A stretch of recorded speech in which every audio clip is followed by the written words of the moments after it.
Bonjour à tous, nous sommes le dimanche 19 juillet.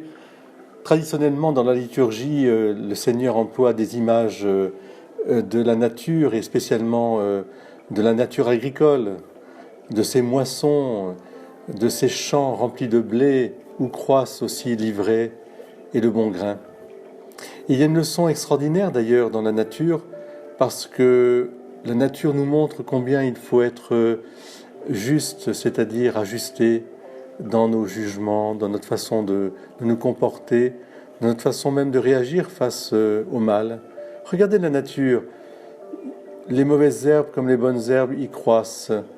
Tout le monde en fait se met au service les uns des autres, mais il y a une chose qui est certaine, c'est que cela n'empêche pas du tout le blé de croître au milieu de l'ivraie.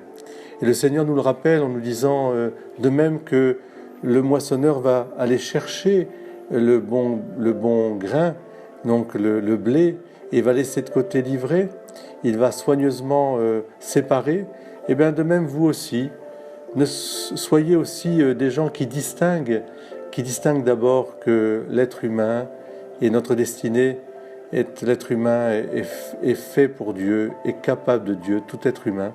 Et même s'il y a de l'ivraie qui croît dans nos cœurs et dans le cœur de nos prochains, de notre prochain, savoir séparer cet ivraie pour y découvrir le bon grain, ce blé que le Seigneur nous appelle à moissonner pour faire de ce blé le pain vivant du monde nouveau. Alors oui, la nature est vraiment maîtresse de vie.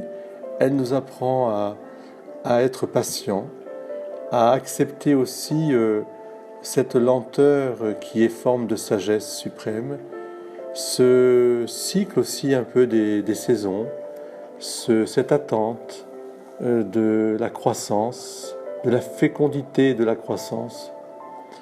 Dans un monde qui est quand même tourné vers la performance et vers la vitesse, il nous est bon d'entendre à nouveau les paroles de Jésus pour que nous apprenions à nouveau la patience. Patience, ça veut dire prendre du temps. Patience, ça veut dire espérance.